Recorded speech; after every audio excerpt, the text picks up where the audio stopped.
Xe tà nó gì nó xe tà nó nòng cổ cái xin mà lo thôi cái xin nó mới được rồi cái xin nó cái lo nó cho nên tôi kiểu gì thế tôi với nó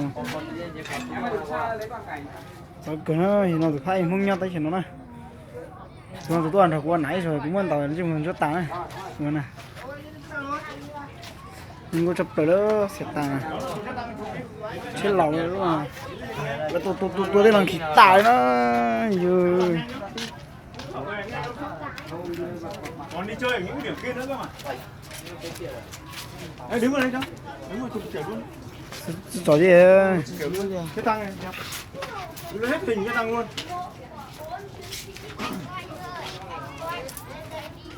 Đấy, đứng vào đây, cứ lấy hết hình cái tăng luôn.